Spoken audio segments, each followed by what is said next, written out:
Sir, this is first-class boarding only.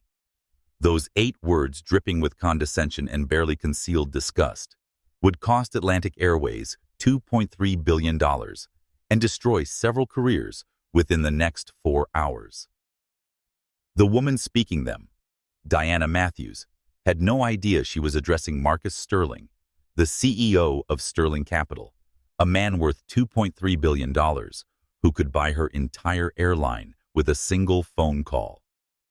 She saw only what her prejudice allowed her to see: a black man in an expensive suit who, in her narrow worldview, simply didn't belong in first class. But they were about to learn that some mistakes are too expensive to survive. Marcus stood perfectly still, his handcrafted Italian shoes planted firmly on the terminal floor, his platinum boarding pass extended in his manicured hand. The Tom Ford suit that cost more than Diana's monthly salary fit him like liquid silk, but none of that mattered to her. In her mind, he was an intruder in a space reserved for people like her.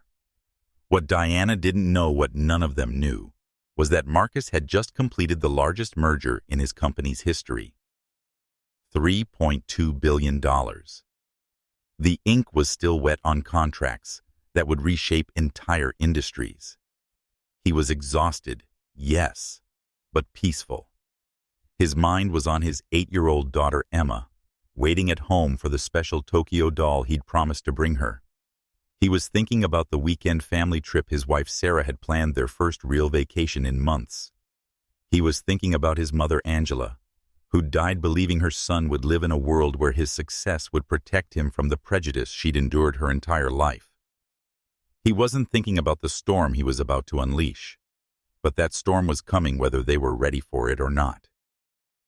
Let me tell you about Marcus Sterling, not the billionaire CEO version that the financial magazines write about, but the man, the 8-year-old boy who watched his mother Angela leave their Detroit apartment at 4:30 every morning to clean office buildings downtown. The teenager who studied by candlelight when the electricity got cut off again. The young man who earned a full scholarship to MIT, not because the system was designed to help him, but despite every obstacle it threw in his way. Angela Sterling worked 3 jobs to keep food on their table. She cleaned offices at night, worked retail during the day, and took in laundry on weekends. Her hands were permanently stained from industrial cleaning chemicals, her back permanently bent from years of scrubbing other people's floors. But she never complained. Not once. Marcus, she would tell him every night, as she tucked him into bed, "You're going to have to work twice as hard to get half the respect they give to others. But you're strong enough. You're smart enough. And when you make it, not if, when you remember where you came from. You remember that success means nothing unless you use it to help others who are still fighting the same battles we're fighting now." She died 2 weeks before his MIT graduation. Lung cancer from years of breathing cleaning chemicals in poorly ventilated buildings. She never got to see him walk across that stage, never got to see him build Sterling Capital from nothing into a $15 billion empire. But her words lived in him every single day. 25 years later, Marcus had everything his mother dreamed of and more. Sterling Capital managed assets worth more than some small country's GDP. His wife Sarah was one of the most respected civil rights attorneys in the country. Their daughter Emma was brilliant, curious, and growing up in a world of opportunities Angela could never have imagined. But some things hadn't changed. The stares when he walked into exclusive restaurants, the random security checks, the barely concealed surprise when he presented his platinum cards, the way people's voices shifted when they realized he wasn't the help, he was the customer. Marcus had learned to expect these moments, to armor himself against them, to maintain his dignity, while others revealed their prejudice. But today felt different. Today, the accumulated weight of a lifetime of discrimination was about to collide with the worst possible target for their prejudice. Today, They were about to discriminate against a man who had the power to buy their entire company before lunch. Marcus arrived at Detroit Metropolitan Airport at 6:47 a.m., his black Mercedes S-Class, purring to a stop at the premium drop-off zone. His driver, Carlos, had been with the family for 3 years, long enough to recognize the signs when his boss needed space to think. "Have a good flight, Mr. Sterling," Carlos said quietly, already moving to retrieve Marcus's single carry-on bag, a leather briefcase worth more than most cars containing contracts that would create thousands of jobs and reshape 2 industries. "See you Monday, Carlos. And remember, Emma's recital is Thursday. Sarah will never forgive me if I miss it because of schedule changes." The first checkpoint was baggage check-in, though Marcus rarely checked bags. His platinum elite status with Atlantic Airways meant he could carry on anything within reason, but he still needed to present his credentials to access the premium security lanes. Jennifer Walsh had been working the VIP counter for 15 years. She prided herself on recognizing the airline's most important customers, the ones whose annual spending kept her paycheck coming. She knew the tech CEOs, the oil executives, the entertainment moguls. She knew them by sight, by spending patterns, by the casual way they expected the red carpet treatment. She didn't know Marcus Sterling. When he approached her counter, platinum card extended with the casual confidence of someone accustomed to VIP treatment, Jennifer's professional smile flickered. Just for a moment, just long enough for Marcus to notice. "Good morning, Marcus," said his voice carrying the cultured tones of someone who'd given keynote speeches at economic summits. "Marcus Sterling flying to Boston this morning." Jennifer took his card, examined it, as if she'd never seen platinum status before, then looked at his ID. She compared the photo to his face, not once, not twice, but 3 times. Her movements were deliberate, theatrical, loud enough to draw attention from other passengers in the premium lane. She said, though she found no discrepancy. "And you're flying first class today?" The question hung in the air between them like a challenge. Marcus had heard it 1,000 times before, in 1,000 different ways. The tone that suggested his presence in premium spaces was somehow irregular, somehow requiring special justification. "Yes," he replied simply. He could have mentioned that he'd been flying first class with Atlantic Airways for 7 years. Could have mentioned that Sterling Capital's corporate travel account generated over $2 million in annual revenue for the airline. Could have mentioned that he owned more in liquid assets than Jennifer would earn in 50 lifetimes. He said none of these things. Experience had taught him that explaining only made it worse. Jennifer processed his boarding pass with the mechanical efficiency of someone going through motions. She skipped the usual amenities briefing that VIP passengers received. No mention of the priority security lane, no information about the premium lounge access, no acknowledgement of his status benefits. The contrast was stark when Marcus observed her interaction with the next passenger, a middle-aged white man in a significantly less expensive suit, who received the full VIP treatment despite holding only gold status. Marcus walked away from the counter, carrying more than just his boarding pass.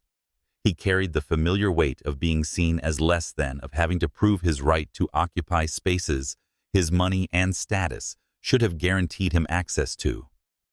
His phone buzzed with a text from Emma.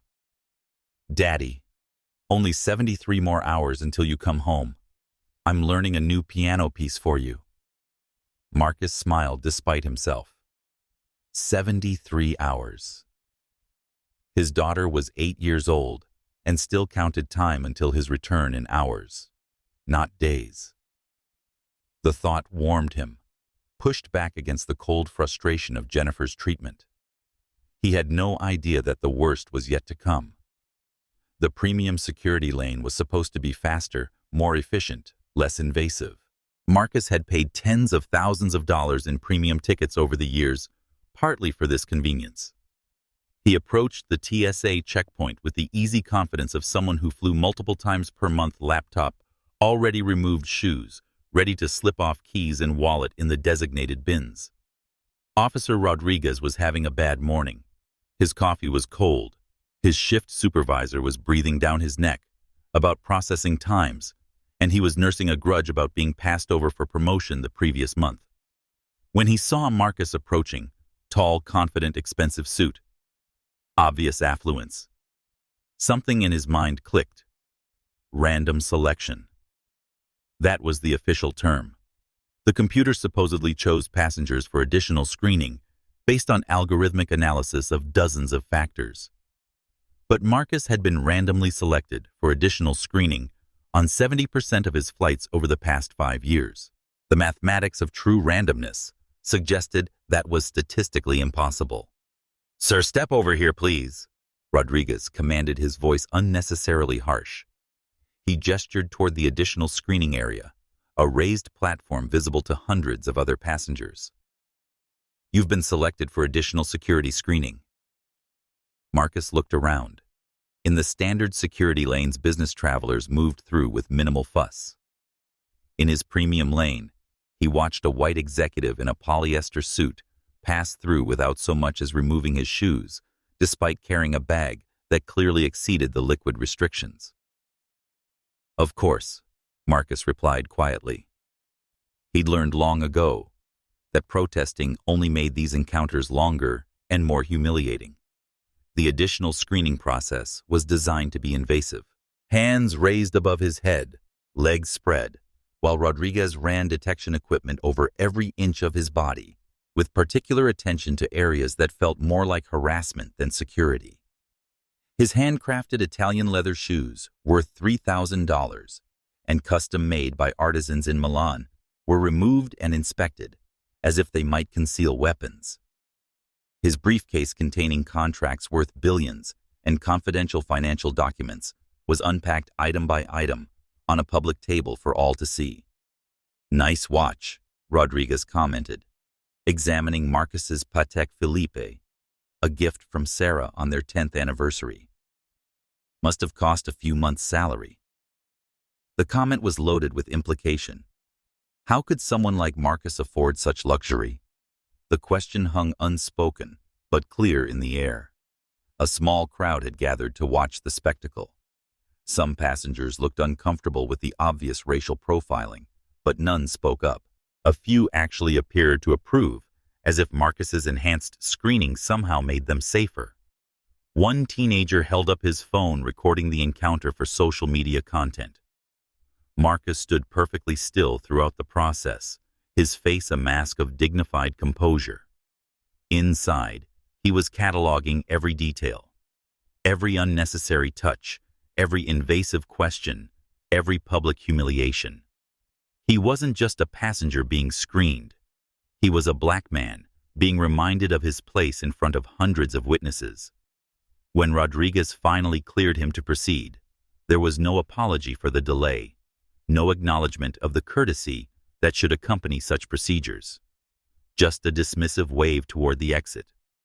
As Marcus gathered his belongings and put his shoes back on, he noticed a white businessman behind him pass through the same checkpoint without additional screening, despite carrying obviously suspicious bulges in his laptop bag. The contrast was impossible to ignore. His phone buzzed again. This time it was Sarah. "Safe travels, love. Emma's been practicing her recital piece all morning. She can't wait to show you." The text message was like an anchor to the world beyond this airport, beyond this systematic humiliation. He thought about Emma's small hands on the piano keys, her serious concentration as she worked through difficult passages. He thought about the pride in Sarah's eyes when she watched their daughter perform. He thought about the life they'd built together despite obstacles like this. Marcus Sterling had been many things in his life: a scholarship student at MIT, a young entrepreneur risking everything on impossible dreams, a grieving son who built an empire his mother never lived to see, a husband and father trying to build a better world for his family.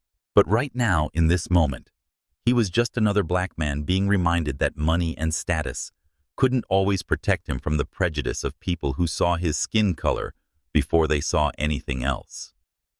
The premium lounge was next. He hoped for better treatment there.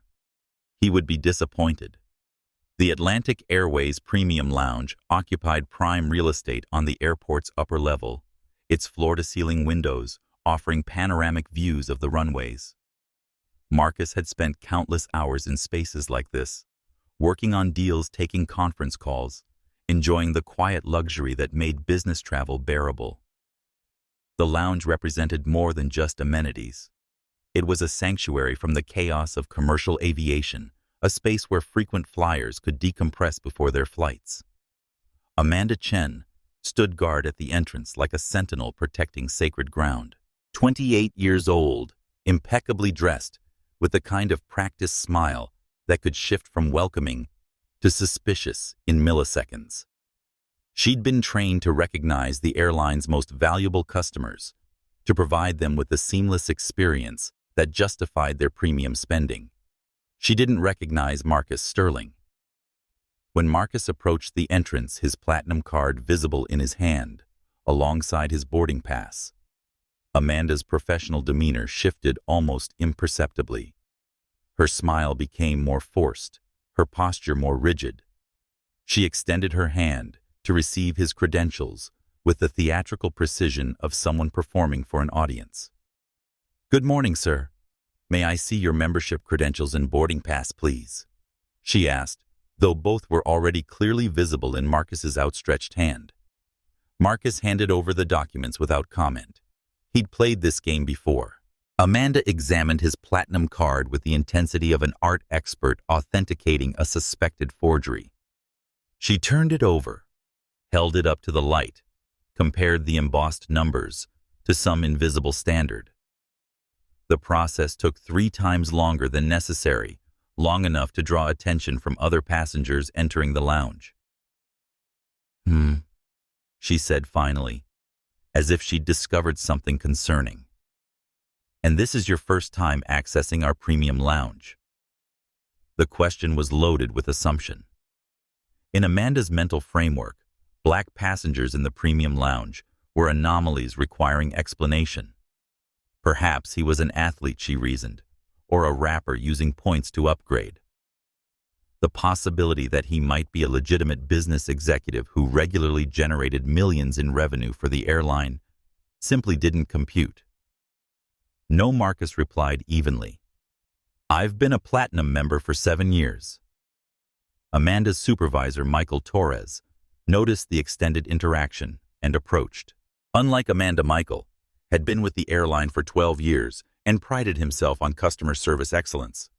He glanced at Marcus's credentials, immediately recognized the platinum status, and gave Amanda a subtle nod, indicating she should proceed. But Amanda wasn't finished with her performance. "It's quite exclusive," she said, emphasizing the word exclusive while gesturing toward the lounge interior. "Our platinum lounge maintains very high standards. The amenities are quite sophisticated."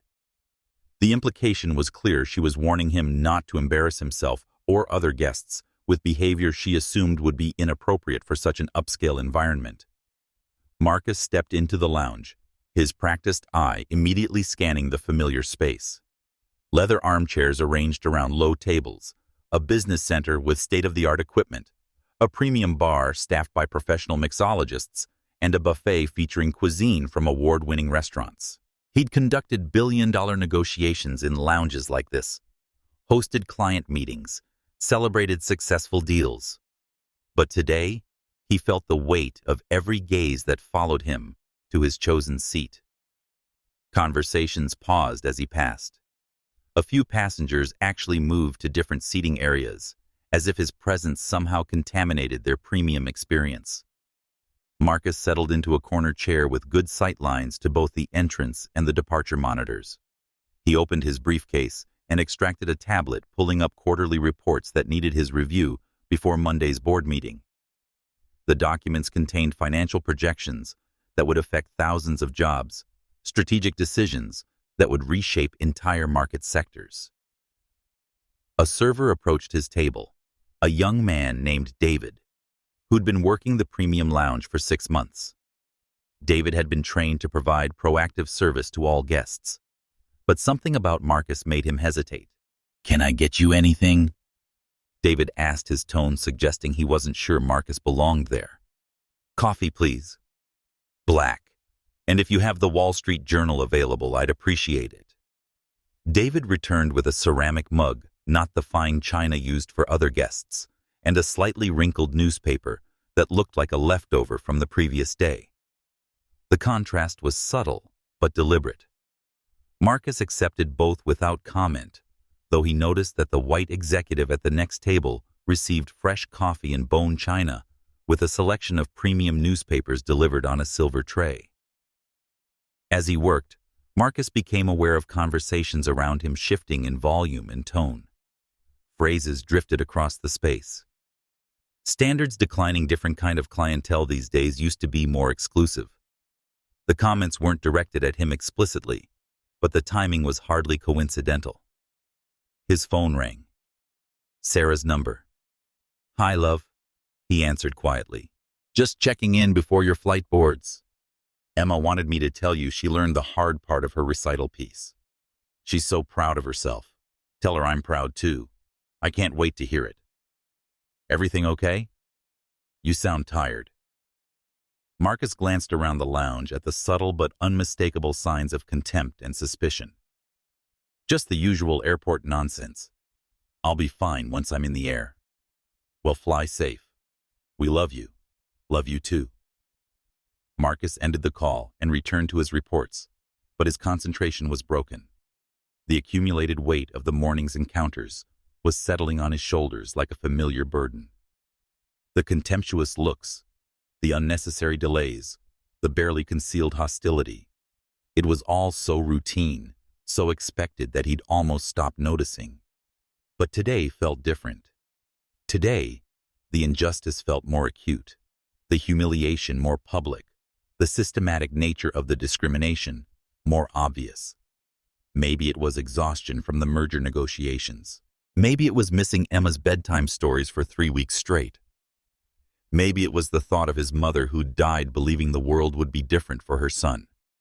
Whatever it was, Marcus Sterling was reaching his limit, and the worst was yet to come. Diana Matthews had been working Gate 47 for 8 years. In her mind, she was more than just a gate agent. She was a guardian of Atlantic Airways' reputation, a protector of the first-class experience that justified premium pricing. She took pride in her ability to spot passengers who didn't belong in premium cabins, people who might have received incorrect boarding passes or somehow gained unauthorized access to spaces reserved for the airline's most important customers. Diana's worldview was shaped by assumptions she'd never examined. In her mental framework, first-class passengers looked a certain way, spoke a certain way, belonged to a certain demographic. Black passengers in premium cabins were anomalies, requiring explanation. Perhaps they were athletes or entertainers, corporate employees upgraded by policy, or recipients of system errors that needed correction. She'd been watching Marcus from the moment he entered her gate area. Everything about him suggested wealth and status. The perfectly tailored suit that moved with his body like a second skin. The handcrafted leather briefcase that cost more than most cars. The confident posture of someone accustomed to deference and respect. But none of that mattered to Diana. She saw only what her prejudice allowed her to see. When boarding began, Diana straightened her uniform jacket and prepared to execute what she considered a crucial quality control function. First-class passengers deserved the assurance that their exclusive cabin would be populated only by appropriate individuals. In her mind, that required additional verification of passengers who didn't match her predetermined profile. Ladies and gentlemen, we're now beginning boarding for Flight 247 to Boston. First-class passengers and our Platinum Elite members may board through the priority lane. Marcus approached the gate with the casual confidence of someone who'd performed this routine thousands of times. His boarding pass was ready, his identification easily accessible, his movements efficient. and practiced. Diana watched him approach with growing tension. This was her moment. This was when she would demonstrate her commitment to maintaining standards. "Sir," she said loudly, deliberately projecting her voice to reach nearby passengers. "This is first-class boarding only." The words hung in the air like an accusation. Conversations stopped. Heads turned. A circle of attention formed around the gate podium, with Marcus at its center. Marcus extended his boarding pass calmly. "Yes, I'm aware. I'm in seat 2A. Diana took the boarding pass and examined it with theatrical intensity, holding it up to the light, as if checking for forgery. She scanned the barcode twice, then a third time, each scan producing the same successful result. But she wasn't finished with her performance. "May I see your identification as well?" she asked, though she'd requested ID from none of the white passengers who'd boarded ahead of Marcus. Marcus provided his driver's license without protest, though a slight tightening around his eyes betrayed his growing frustration. He'd been flying first class with this airline for 7 years. His corporate account generated over $2 million in annual revenue. He was standing in front of dozens of witnesses, holding valid documentation for a seat he'd legitimately purchased. None of that mattered to Diana. She compared his photo ID to his face with exaggerated care, turning the document at various angles, as if searching for evidence of deception. Her supervisor, Kevin Martinez, noticed the extended interaction and approached the gate. "Is there a problem here?"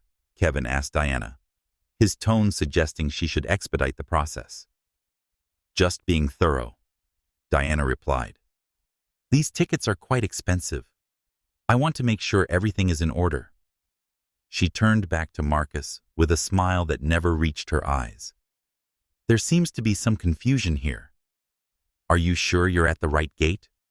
These first-class tickets cost quite a bit of money." The condescension in her voice was unmistakable. The implication was clear. Someone like Marcus couldn't possibly afford such an expensive ticket legitimately. Marcus had reached his breaking point with Diana's performance, but his response was controlled, measured. "I've been flying first class with Atlantic Airways for 7 years. My corporate account is in good standing. Is there a specific problem with my documentation?" Diana's lips pursed as she called over her supervisor with an exaggerated wave.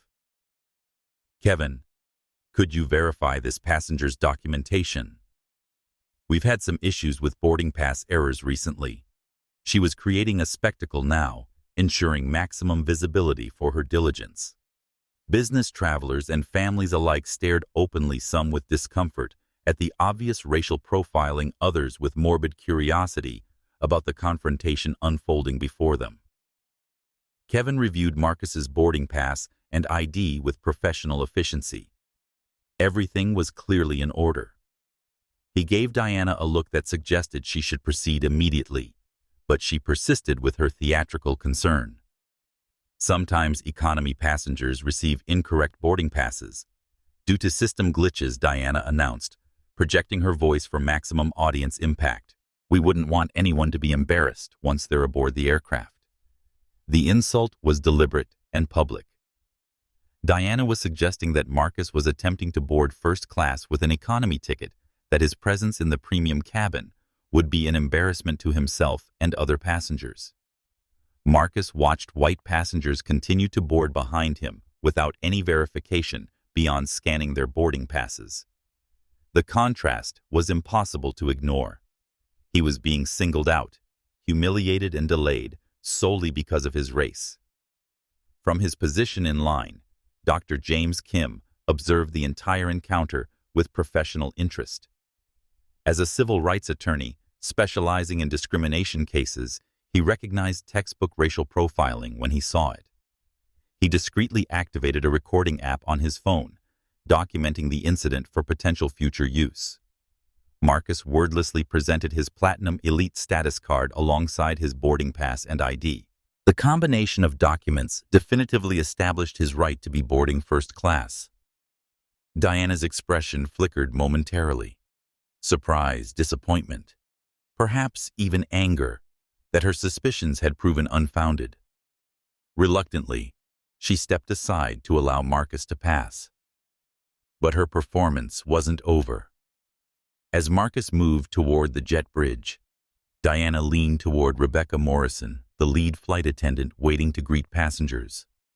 She whispered something urgent in Rebecca's ear, her hand cupped for privacy, but her body language suggesting she was passing along important information about the passenger approaching the aircraft.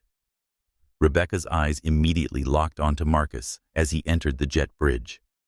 Whatever Diana had told her had clearly been designed to cast suspicion on his presence in first class. Through the terminal windows, Marcus could see Diana making a phone call while pointing at the aircraft. Her humiliation campaign was apparently not finished. Marcus Sterling had endured systematic racism throughout his life, but this felt different. This was public, prolonged, and deliberate. Diana had transformed what should have been a routine boarding process into a public exhibition of prejudice, witnessed by hundreds of passengers and documented by at least one attorney. As he walked down the jet bridge toward the aircraft, Marcus had no way of knowing that Diana's actions had just set in motion a chain of events that would destroy her career, reshape an entire industry, and cost her employer more than $2 billion. But he was about to find out. Rebecca Morrison prided herself on maintaining the highest standards of service in Atlantic Airways' first-class cabin. 15 years of experience had taught her to read passengers quickly, to anticipate their needs to create the seamless luxury experience that justified premium pricing. She knew how to handle demanding celebrities, temperamental executives, and entitled aristocrats with equal skill. What she didn't know was how to treat Marcus Sterling with basic human dignity. Diana's whispered warning had planted seeds of suspicion in Rebecca's mind. A first-class passenger who didn't belong, she'd been told. Someone who might cause problems or embarrass other guests. The message was coded but clear. Watch this passenger carefully, be prepared for issues. Maintain extra vigilance. Marcus entered the aircraft and moved toward his assigned seat, 2AA premium location in the front row, with maximum legroom and privacy. The cabin was appointed with luxury leather seats that converted to fully flat beds, personal entertainment systems, premium amenities that rivaled five-star hotels. Rebecca positioned herself directly in his path, her professional smile masking deeper suspicions. "Sir, I need to verify your boarding pass once more," she announced loudly enough to draw attention from other passengers. This would be the third time Marcus's documents had been checked since entering the gate area. The request was unusual and unnecessary. Rebecca had watched a stream of white passengers board and settle into their seats without any additional verification. But something about Marcus triggered her trained biases. Marcus wordlessly presented his boarding pass and platinum status card for the third time in 20 minutes. The documents were identical to what he'd shown Diana, identical to what he'd shown Amanda at the lounge, identical to what he'd shown Jennifer at check-in. Valid, legitimate proof of his right to occupy seat 2A. Rebecca examined the documents with theatrical thoroughness, turning them at various angles, as if searching for signs of forgery. Her performance was designed to establish doubt about Marcus's legitimacy, to plant questions in other passengers' minds about whether he truly belonged in their exclusive cabin. A white businessman across the aisle. Tom Anderson raised an eyebrow at the obvious discrimination. Tom had boarded moments earlier without showing anything beyond his boarding pass, despite holding only gold status compared to Marcus's platinum credentials. "Everything appears to be in order," Rebecca said, reluctantly, returning Marcus's documents with barely concealed disappointment. She'd clearly hoped to discover some irregularity that would justify her suspicions. The pre-flight service began with the ritual distribution of hot towels and champagne, small luxury touches that helped establish the premium atmosphere first-class passengers expected. Rebecca moved through the cabin with practiced efficiency, greeting each passenger warmly and explaining the day's service offerings. She served every passenger except Marcus. When she reached the elderly white couple beside him, Rebecca offered enthusiastic recommendations for the day's meal selections, detailed explanations of the wine pairings, and personal attention that made them feel valued and welcome. Then she deliberately skipped Marcus's seat and continued to the next row as if he were invisible. Marcus waited patiently. He'd experienced similar treatment before, the subtle exclusions, the forgotten service, the passive-aggressive reminders that his money couldn't buy him the same respect as his white counterparts. But this felt more blatant, more public, more deliberately humiliating. When Rebecca finished serving all other passengers and attempted to retreat to the galley, Marcus raised a single finger politely. "Excuse me," he said in the cultivated tones of someone accustomed to being heard in boardrooms and conference halls. "I believe you missed my seat for the pre-flight beverage service." The cabin grew uncomfortably quiet. Other passengers sensed the tension, the unspoken conflict playing out in their exclusive space. Rebecca turned back with a practiced smile that had become noticeably harder. "Economy passengers aren't entitled to pre-flight beverages," she replied loudly enough for surrounding passengers to hear. The insult was deliberate and inaccurate. She knew Marcus was in first class. She'd verified his documents twice. But her response was designed to humiliate him publicly, to suggest he was attempting to receive services he hadn't paid for. "I'm in first class, as you verified twice now." Marcus responded evenly, his voice controlled, despite the public humiliation. "Seat 2A." Rebecca's smile became more forced. "Of course, my mistake," she said without a hint of genuine apology. She returned with champagne that she practically dropped onto his tray table, sloshing liquid over the rim in a small act of deliberate disrespect. Dr. James Kim, seated 3 rows behind Marcus, observed the entire exchange with professional interest. As a civil rights attorney, he recognized the systematic nature of the discrimination unfolding before him. He discreetly documented each incident on his phone, building what he already recognized as a compelling case of racial discrimination. Tom Anderson, the business journalist seated across from Marcus, was reaching similar conclusions. His trained eye for corporate behavior recognized that he was witnessing something significant, not just isolated rudeness, but systematic discriminatory practices that suggested broader cultural problems within the airline. The meal service began an hour into the flight, featuring cuisine from award-winning chefs and wine selections from premium vineyards. Rebecca and her colleagues distributed elegant dishes to each first-class passenger, explaining ingredients and preparation methods with enthusiasm that enhanced the dining experience. They served every passenger except Marcus. When the cart passed his seat completely, Marcus pressed the call button. The soft chime echoed through the cabin, drawing attention to his location and the obvious service gap. Rebecca returned to his seat with obvious reluctance. "Yes," she asked, her tone suggesting he was inconveniencing her. "My meal seems to be missing," Marcus stated calmly. "Your pre-ordered special meal isn't showing up in our manifest," Rebecca explained with transparent insincerity. "I can offer you something from the economy menu if you're really hungry."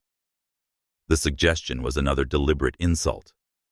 She was offering him inferior food while suggesting his hunger was somehow unreasonable or inappropriate. "No, thank you."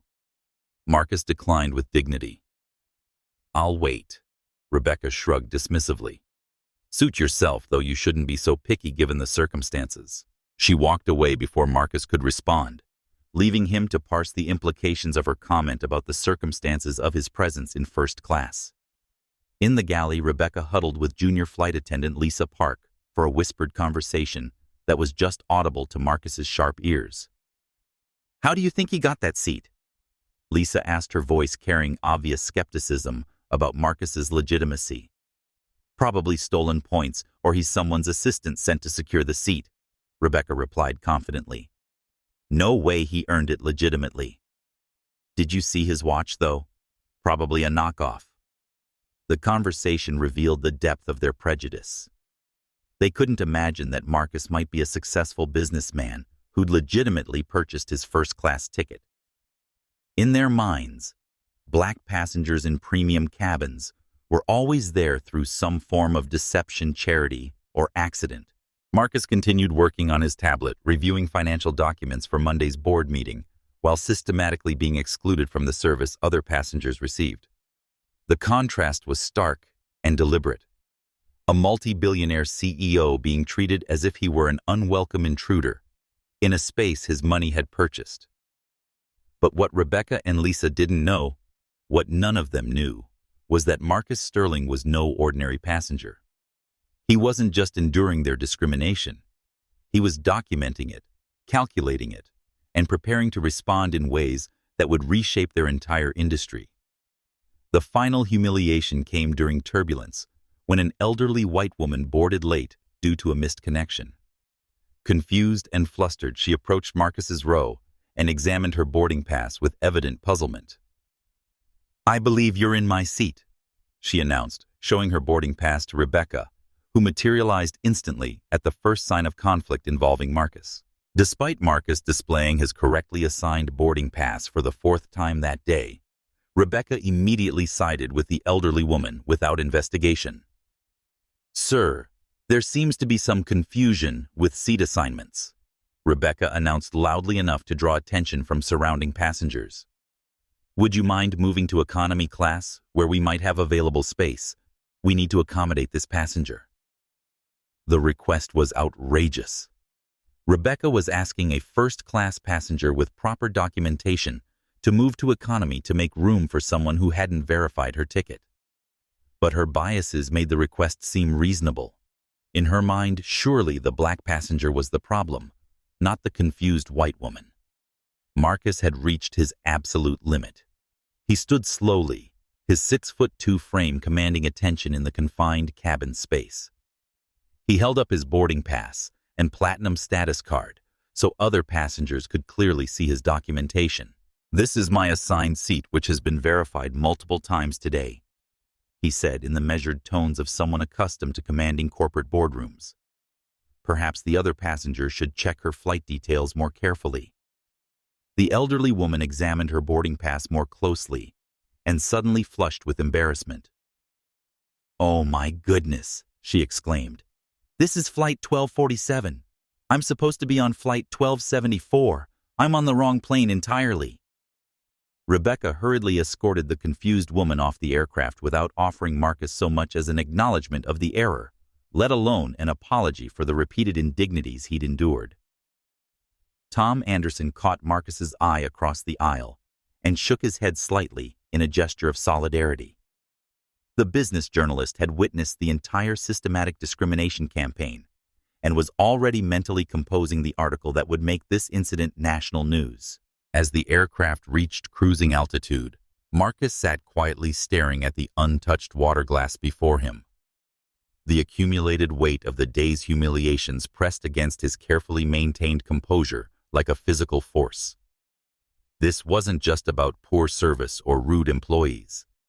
This was about systematic, deliberate discrimination designed to remind him that his success, his wealth, his status meant nothing to people who saw only his race. But Marcus Sterling hadn't built a $15 billion empire by accepting defeat. He hadn't overcome poverty, racism, and systemic barriers by walking away from fights. And he wasn't about to let Diana Matthews, Rebecca Morrison, and Atlantic Airways get away with the most public, prolonged, and deliberate discrimination he'd ever experienced. He thought about his mother, Angela, scrubbing floors in office buildings while dreaming of a better world for her son. He thought about his daughter, Emma, who would inherit whatever world he chose to leave behind. He thought about every black passenger who'd endured similar treatment while lacking the resources to respond effectively. Marcus Sterling was about to teach them all a lesson they would never forget. He retrieved his satellite phone from his briefcase, the kind of secure communication device reserved for executives who made decisions that could reshape entire industries. He looked around the cabin one more time, observing Rebecca fawning over white passengers with obsequious attention while continuing to ignore his presence. His decision crystallized not from emotional reaction, but from cold, strategic clarity. He stood smoothly and walked toward the first-class lavatory, his satellite phone in hand, and a plan forming in his mind that would change everything. The first-class lavatory was a sanctuary of polished marble and gold fixtures, larger and more luxurious than many people's apartments. Marcus locked the door behind him and activated his satellite phone's secure encryption protocols technology that guaranteed communication, regardless of altitude, location, or terrestrial network availability. The device represented more than just premium telecommunications. It was a symbol of the executive power that few people possessed. Only individuals who made decisions affecting thousands of jobs and billions in assets carried such equipment. CEOs of major corporations, heads of state, financial leaders, whose choices could alter entire market sectors. Marcus waited for the encryption to engage, then dialed a number he'd memorized years earlier, but hoped never to use under these circumstances. "Catherine, it's Marcus." His voice remained perfectly measured, betraying nothing of the calculated response forming in his mind. Catherine Torres had been Sterling Capital's chief financial officer for 8 years. She'd helped Marcus build the company from a small investment firm into a $15 billion empire. More importantly, she'd helped him develop contingency plans for various scenarios, including hostile takeovers of underperforming companies that required immediate intervention. "Marcus, you're supposed to be in the air. Is everything all right?" "Execute Phoenix Protocol," Marcus said simply. "Full acquisition package. Atlantic Airways. Authorization Level 1. A brief pause as Catherine processed the magnitude of his instructions.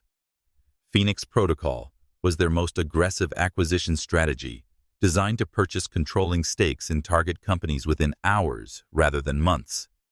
They'd developed it for hostile takeovers of companies requiring immediate restructuring, but they'd never used it in response to personal discrimination.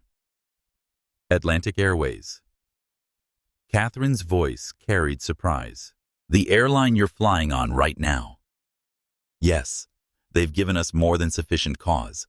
I want controlling interest before we land. Full legal audit of their discrimination practices over the past 5 years. Every complaint, every settlement, every internal memo. Everything." Another pause as Catherine's executive mind shifted into crisis management mode. "Marcus, this is going to be enormous. Atlantic Airways has a market cap of $4.8 billion. A hostile takeover of this magnitude will make national news." "Good," Marcus replied. "Maybe that will encourage other companies to train their employees properly. I'm tired of being treated like a criminal for having the audacity to purchase first-class tickets while black." "Understood. Initiating Phoenix Protocol now. I'll need authorization codes for liquid asset deployment." Marcus provided the security clearances that would unlock Sterling Capital's war chest, nearly $3 billion in readily available funds for exactly this type of strategic acquisition. The money existed because Marcus had learned that in corporate America, having overwhelming financial firepower was sometimes the only way to ensure fair treatment. "Timeline," he asked. "Given the market conditions and our preparation, I estimate 4 to 6 hours for controlling interest. Our algorithmic trading systems can purchase through shell companies to avoid detection until we're ready to reveal our position." "Perfect. And Catherine?" "Yes, I want Diana Matthews and Rebecca Morrison specifically named in the discrimination audit. Complete employment records, complaint histories, performance reviews. Everything. They're about to learn that actions have consequences." Marcus ended the call and studied his reflection in the lavatory's gold-framed mirror. No rage distorted his features.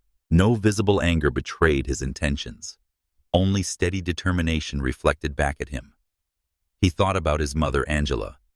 who died believing the world would be better for her son. He thought about his daughter Emma, who would grow up in a world where her father's experience today could never happen to her. He thought about the thousands of other passengers who'd endured similar humiliation, but lacked the resources to respond effectively. This wasn't just about Marcus Sterling anymore. This was about systematic change. Sterling Capital's headquarters occupied 43 floors of a gleaming Manhattan tower, its trading floors and executive suites humming with the controlled energy of a company that managed assets exceeding many countries' GDP. The building itself was a testament to Marcus's journey from Detroit poverty to financial empire. Every marble column, every custom fixture, every piece of art represented a victory over the limitations others had tried to impose on him. Catherine Torres moved through the executive floor with the urgency of a general mobilizing for war. At 42, she was one of the youngest CFOs in the industry, a financial strategist whose algorithmic trading models had revolutionized hostile takeover methodology. More importantly, she was one of the few people who understood Marcus Sterling well enough to execute his most ambitious plans without question. She burst through the doors of Conference Room Alpha Sterling Capital's secure command center, equipped with satellite communications, real-time market data, and direct connections to trading floors worldwide. The room had been designed for exactly this type of emergency operation. "Phoenix Protocol is active," she announced to the assembled team. "Target Atlantic Airways. Timeline 6 hours maximum. Authorization level 1. The response was immediate and professional. These weren't regular employees. They were specialists in corporate warfare, each an expert in their domain. Legal experts who could identify regulatory vulnerabilities, financial analysts who could model complex acquisition scenarios, trading specialists who could manipulate markets with surgical precision. James Park Sterling's head of acquisitions looked up from his tablet with barely concealed excitement. Atlantic Airways. The airline. Marcus is flying with them right now. Something happened up there, Catherine replied grimly. He didn't give details, but authorization level 1 means we move fast and hit hard. I want algorithmic trading active within 20 minutes. Shell company purchasing to avoid detection until we're ready to reveal our position. Sarah Chen, their legal counsel, was already accessing discrimination databases. I'm pulling Atlantic Airways' complaint history. If Marcus wants a discrimination audit, there's probably cause. Airlines are notorious for poor civil rights records. The team dispersed into specialized functions with the efficiency of a military unit. Trading algorithms activated across multiple exchanges, purchasing Atlantic Airways stock through dozens of shell companies, created for exactly this purpose. The purchases were carefully calibrated large enough to accumulate significant holdings, small enough to avoid triggering disclosure requirements until they were ready to reveal their position. On the 42nd floor, algorithmic trading systems hummed to life. Computer programs designed by MIT PhDs began executing thousands of microtransactions per second, each purchase invisible to Atlantic Airways management, but collectively devastating to their stock price and corporate independence. Within 30 minutes, Sterling Capital had acquired 8% of Atlantic Airways without their target company realizing what was happening. The purchases appeared random to external observers: pension funds rebalancing portfolios, hedge funds making sector plays, individual investors responding to market trends. Catherine monitored the operation from the command center, surrounded by screens displaying real-time market data, legal documents, and communication channels to Marcus's aircraft. She'd orchestrated hostile takeovers before, but never with this level of personal motivation driving the strategy. "How are we looking?" she asked James. "Ahead of schedule. We'll cross the 15% threshold within the hour. Atlantic Airways stock is down 12% and falling as our purchases create downward pressure. Their management team is probably starting to panic." Sarah Chen looked up from her legal research with a grim expression. "Catherine, you need to see this." Atlantic Airways' discrimination complaint history is extensive. 47 formal complaints in the past 2 years alone. Pattern discrimination, service disparities, employee harassment. It's systematic. Document everything. We're going to need a comprehensive legal strategy that goes beyond just the takeover. As Sterling Capital's war machine accelerated toward its target, Catherine allowed herself a moment of satisfaction. Marcus Sterling had been discriminated against by people who had no idea they were provoking one of the most powerful financial figures in the country. Their prejudice was about to cost them everything. Atlantic Airways corporate headquarters occupied a modest building in Atlanta, a far cry from Sterling Capital's Manhattan Tower.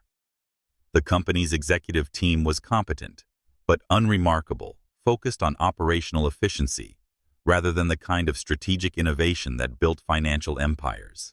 CEO David Morrison was reviewing quarterly reports when his phone began buzzing with urgent calls from the trading floor. At 58, Morrison had spent his entire career in aviation, working his way up from regional operations to corporate leadership. He was competent, experienced, and completely unprepared for what was about to hit his company. "Sir, we have a problem," announced Janet Walsh, Atlantic Airways Chief Financial Officer, as she burst into Morrison's office without knocking. "Our stock is in freefall, down 18% in the last 90 minutes with no apparent catalyst." Morrison's blood pressure spiked as he looked at the trading data. Atlantic Airways wasn't a volatile stock. It moved in predictable patterns based on fuel prices, travel demand, and seasonal factors. Sudden drops of this magnitude suggested something catastrophic. What's causing it? Massive coordinated purchases by unknown entities. Multiple shell companies buying large blocks simultaneously. It's orchestrated, sophisticated, and expensive. Someone with serious resources is acquiring our stock at unprecedented rates. Morrison loosened his tie as sweat beaded on his forehead. Hostile takeovers were every CEO's nightmare, corporate raiders who could destroy decades of careful development within days. How much have they acquired? We estimate between 20 and 25%, but the shell company structure makes it difficult to calculate precisely.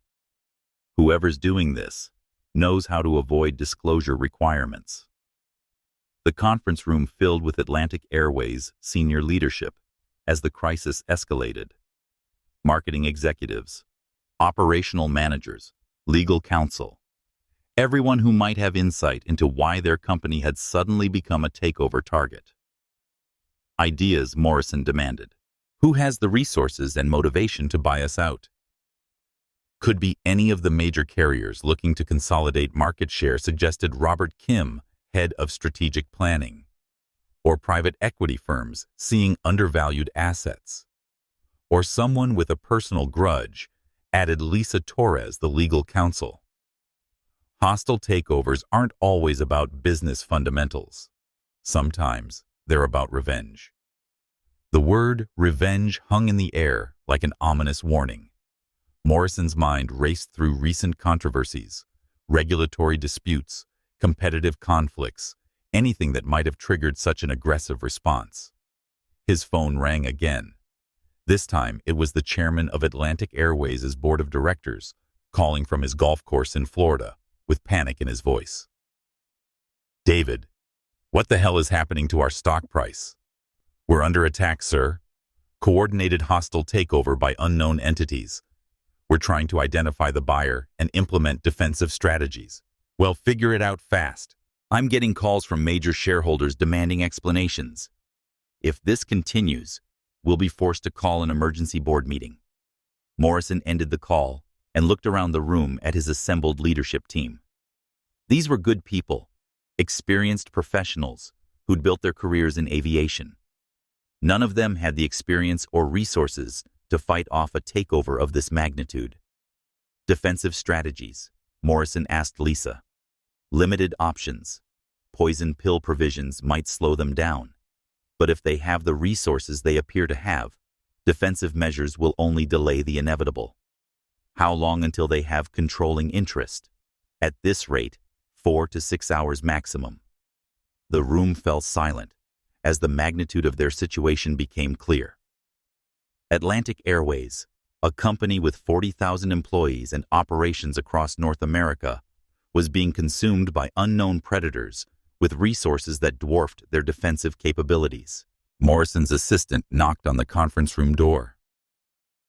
"Sir, I have the captain of Flight 247 on the line. He says it's urgent and relates to the current situation." Morrison grabbed the phone with desperate hope. Maybe the flight crew had intelligence about the crisis affecting their company. "Captain Rodriguez, you have information about our stock situation." "Sir, I'm not sure about stocks, but I have a passenger situation that might be relevant. We received urgent messages requesting immediate contact with any representative from Sterling Capital aboard our aircraft." Morrison's face went white. Sterling Capital. Marcus Sterling.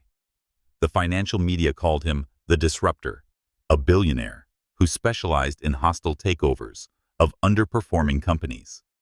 If Marcus Sterling was targeting Atlantic Airways, they were already finished. Sterling Capital. Morrison's voice cracked. "Do you have a Sterling Capital representative aboard?" "That's what we're trying to determine, sir. The crew has been asking passengers, but we haven't identified anyone from that company yet." Morrison closed his eyes and tried to think. If Marcus Sterling was orchestrating this takeover from aboard their own aircraft, there had to be a reason. Sterling Capital didn't make emotional decisions. They targeted companies for systematic failures that created acquisition opportunities. "Captain, I need you to find out if Marcus Sterling himself is on that aircraft. Immediately." "Yes, sir. Should I ask him to contact corporate headquarters if he's aboard?" "God, yes." "And Captain, whatever happened on that flight, whatever triggered this situation, fix it. Our entire company depends on it." As Morrison ended the call, he realized that Atlantic Airways was facing more than just a financial crisis. They were confronting the consequences of systematic failures that had apparently provoked one of the most powerful men in corporate America. The worst part was that they still had no idea what they'd done wrong. Captain Maria Rodriguez had been flying commercial aircraft for 22 years, but she'd never received instructions like the ones coming from Atlantic Airways headquarters. Find Marcus Sterling. Determine what triggered his apparent hostile takeover of their company. Fix whatever went wrong before it destroyed 40,000 jobs. No pressure. She activated the cabin intercom with hands that were steadier than her nerves. "Flight attendants, please report to the forward galley for an urgent briefing." Rebecca Morrison arrived first, followed by the rest of the cabin crew. Their faces carried the confusion of employees who sensed crisis, but didn't understand its nature. "We have a situation," Captain Rodriguez announced without preamble. "Corporate headquarters has confirmed that our company is currently under hostile takeover by Sterling Capital, Marcus Sterling's company. The acquisition is happening right now while we're in the air." The flight attendants exchanged confused glances. None of them recognized the significance of Marcus Sterling's name or understood how their routine flight had become connected to a corporate crisis. "Here's what we know," Rodriguez continued. "Marcus Sterling is apparently aboard this aircraft. Something that happened during this flight triggered his decision to buy our company. Corporate wants immediate contact with him to discuss the situation." Rebecca's face had gone pale during the briefing, but she hadn't made any connections yet. "How do we identify this passenger?" "Start with first class. Ask every passenger directly if they're Marcus Sterling or represent Sterling Capital. Be polite. Be professional. And if you find him, treat him like he owns the company because he's about to. The crew dispersed through the cabin with varying levels of comprehension. Some understood they were facing a career-defining crisis. Others still didn't grasp the magnitude of what was unfolding. Rebecca approached each first-class passenger with forced confidence, her professional training overriding her growing anxiety. She started with familiar faces, regular business travelers she'd served before working her way toward passengers she didn't recognize. She reached Marcus's seat last. "Excuse me, sir," she said, with the same dismissive tone she'd used throughout the flight. "You wouldn't happen to be Marcus Sterling, would you?" The question was posed with obvious skepticism, as if the possibility were too absurd to consider seriously. In Rebecca's mental framework, the black passenger she'd been discriminating against all day couldn't possibly be one of America's most powerful CEOs. Marcus looked up from his tablet, where he'd been monitoring real-time updates from Sterling Capital's acquisition team. Catherine's latest message showed they now controlled 38% of Atlantic Airways stock, with full control expected within 2 hours. Without speaking, Marcus reached into his jacket pocket and extracted his business card. Black cardstock with raised silver lettering, simple and elegant. He extended it between 2 fingers with the casual confidence of someone accustomed to his identity, carrying immediate recognition. Rebecca took the card automatically, glancing down at the embossed text. Marcus Sterling, Chief Executive Officer, Sterling Capital. The color drained from her face as recognition dawned. The passenger she'd been discriminating against all day, the man she'd insulted, ignored, and publicly humiliated, was one of the most powerful financial figures in America. Worse, he was apparently buying her company in response to her treatment of him. I need to inform the captain," she stammered, nearly dropping the business card as her hands began to tremble visibly. Rebecca stumbled toward the cockpit, her mind reeling with the implications of her discovery. Every insult, every microaggression, every deliberate act of discrimination, replayed in her memory with new context. She hadn't been mistreating just any passenger. She'd been systematically discriminating against the man who now held her career and the careers of 40,000 colleagues in his hands. Captain Rodriguez received the news with grim resignation.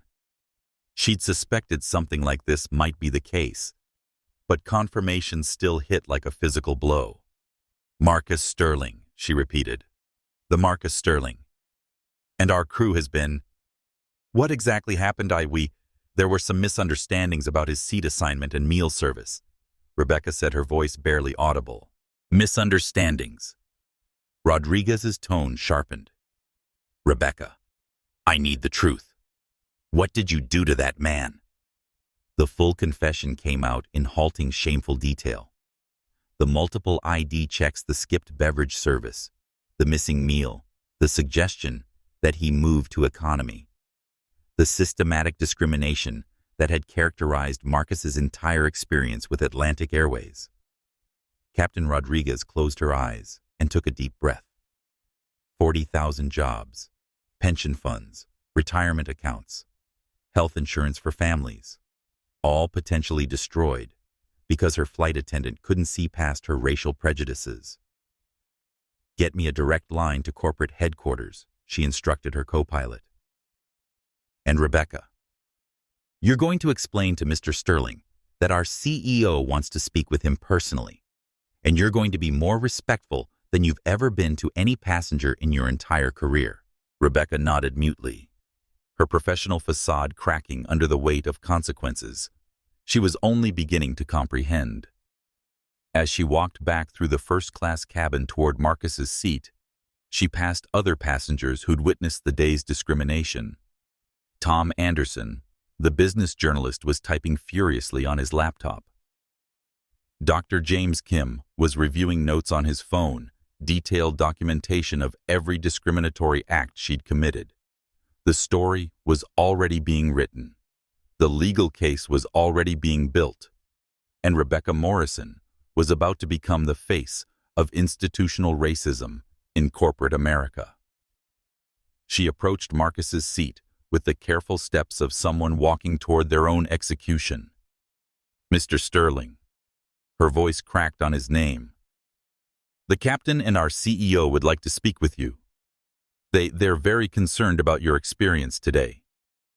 Marcus looked up at her with the same level gaze he'd maintained throughout the flight.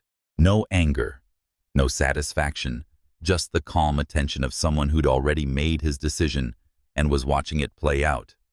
"How interesting," he said simply. "I suppose they would be." Atlantic Airways CEO David Morrison paced his office like a caged animal, watching his company's stock price crater in real time, while waiting for confirmation of his worst fears. When Captain Rodriguez's call finally came through, the news was even worse than he'd imagined. "Sir, we've confirmed Marcus Sterling is aboard Flight 247. He's apparently been subjected to discriminatory treatment from multiple crew members throughout the boarding process and flight." Morrison's legs gave out, and he collapsed into his leather chair. Marcus Sterling wasn't just any billionaire. He was known throughout corporate America for his methodical destruction of companies that exhibited the kind of systematic failures Morrison was beginning to understand had occurred on Flight 247. What kind of discriminatory treatment? Multiple ID verifications when other passengers weren't checked, exclusion from meal and beverage service, public questioning of his right to be in first-class requests that he moved to economy to accommodate other passengers.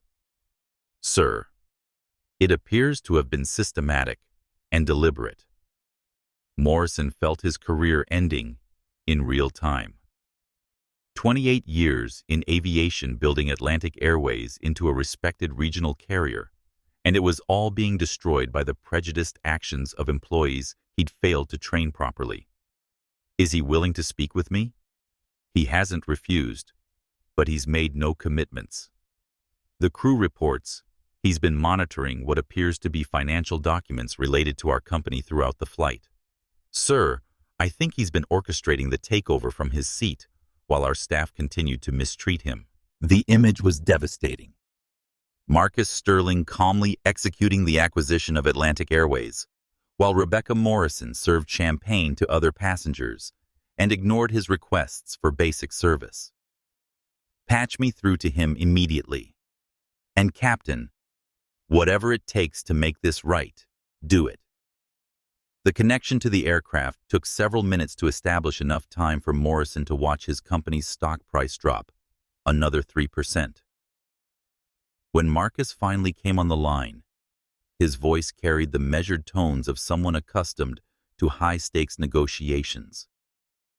"Mr. Morrison, Mr. Sterling, I want to begin by offering my sincerest apologies for whatever happened on Flight 247.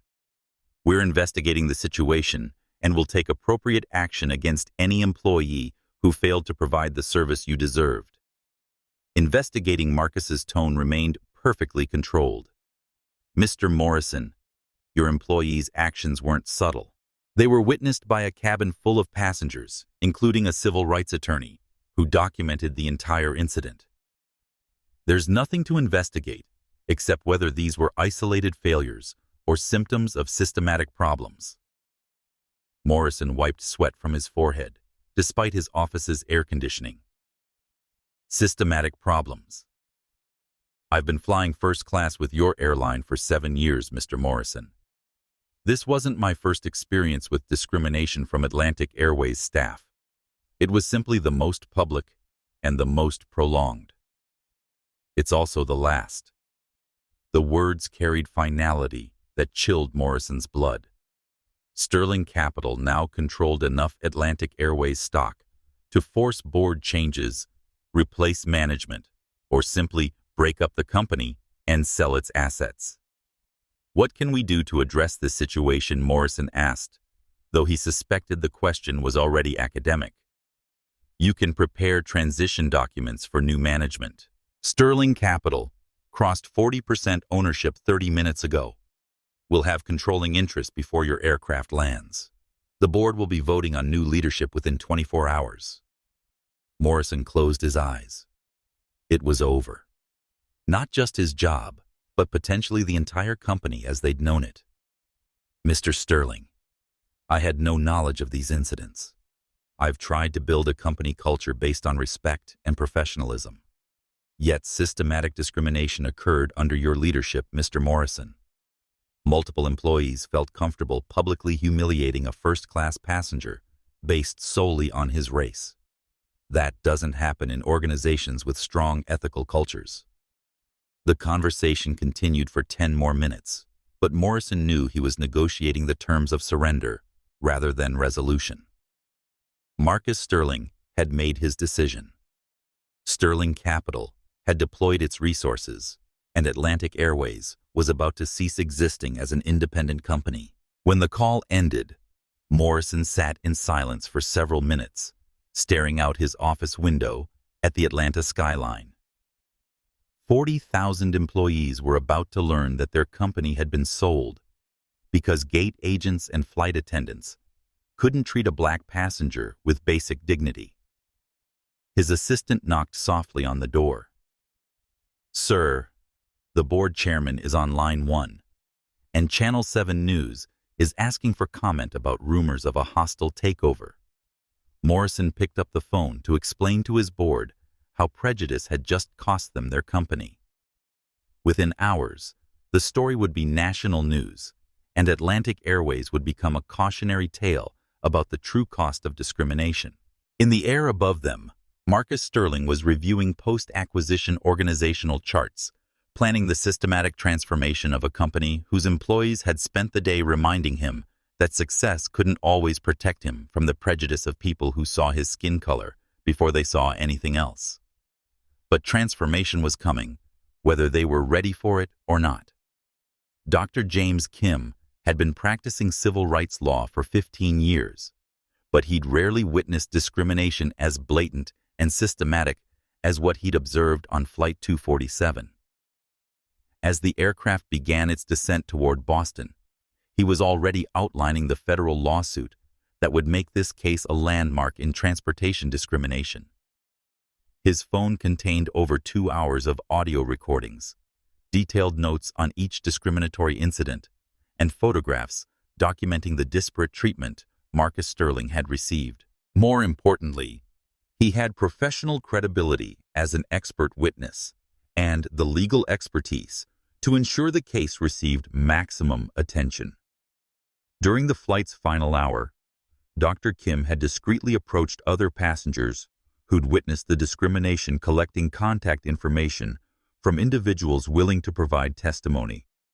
Tom Anderson, the business journalist, had been particularly helpful, offering both witness testimony and media coverage that would ensure national attention. "This is going to be significant," Dr. Kim explained to his assistant via phone, speaking quietly to avoid disturbing other passengers. "We have documented systematic discrimination by multiple employees, witnessed by dozens of passengers, with the victim being one of America's most prominent CEOs.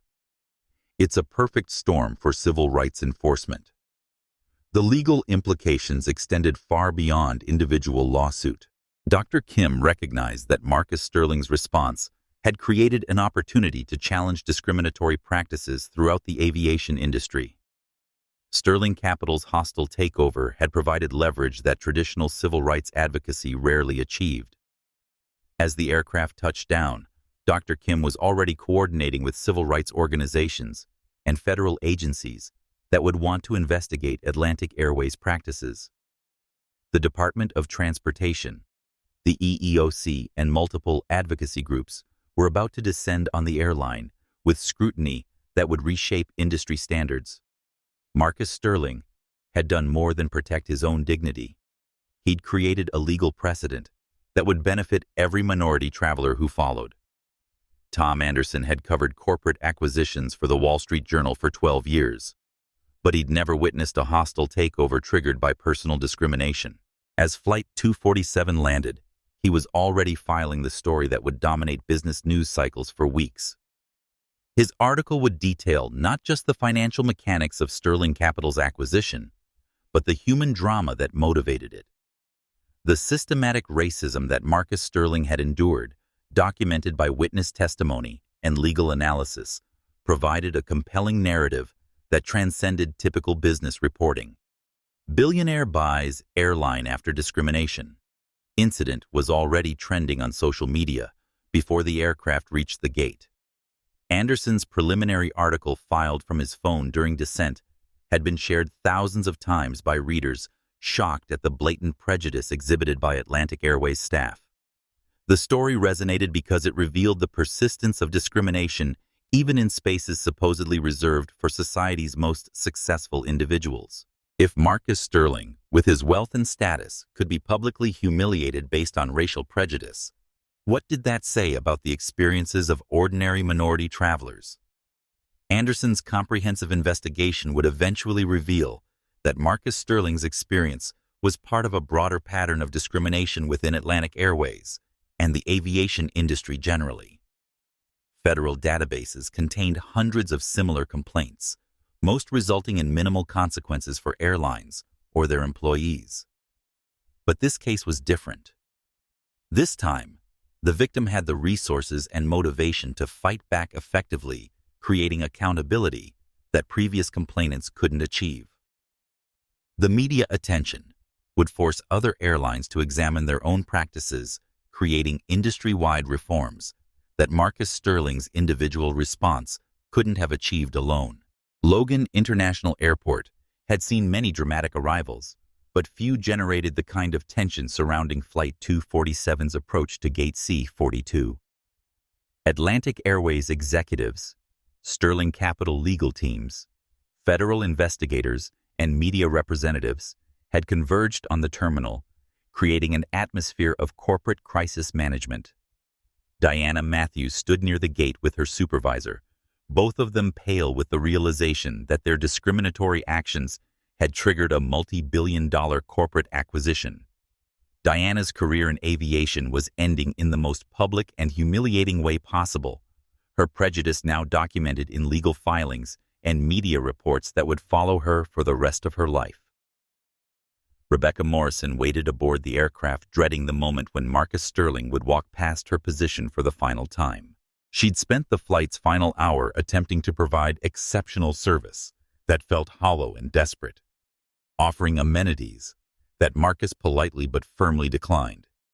As passengers began deplaning, the atmosphere in the gate area was electric with anticipation. Business travelers who'd witnessed the discrimination whispered among themselves, many having realized they'd observed something historically significant. Dr. James Kim emerged from the jet bridge, surrounded by civil rights advocates who'd rushed to the airport to document the aftermath. Tom Anderson was already conducting interviews with passengers, building the comprehensive narrative that would define media coverage of the incident for months to come. And then Marcus Sterling emerged from the aircraft. He walked with the same dignified composure he'd maintained throughout the day, his posture erect, his expression calm. Nothing in his demeanor suggested victory or vindication. He simply appeared to be a successful businessman concluding a routine flight. But everyone in the gate area knew that this man had just executed one of the most dramatic corporate acquisitions in recent memory, triggered by the discriminatory treatment he'd received from the airline he now owned. Atlantic Airways executives approached him with the deference of people whose careers depended on his goodwill. Federal investigators prepared to interview him about systematic discrimination within the aviation industry. Media representatives documented every moment of his arrival, recognizing they were witnessing the conclusion of a story that would reshape corporate America's approach to civil rights. Marcus Sterling had boarded Flight 247 as a successful businessman, looking forward to a quiet evening with his family. He was deplaning as the new owner of a multi-billion-dollar airline and the central figure in a civil rights case that would influence American business for decades. The transformation was complete. But this was only the beginning. 6 months after the Atlantic Airways incident, Marcus Sterling stood in the executive conference room of what was now called Dignity Airlines, reviewing transformation metrics that exceeded his most optimistic projections. The numbers told a story of systematic change that went far beyond rebranding.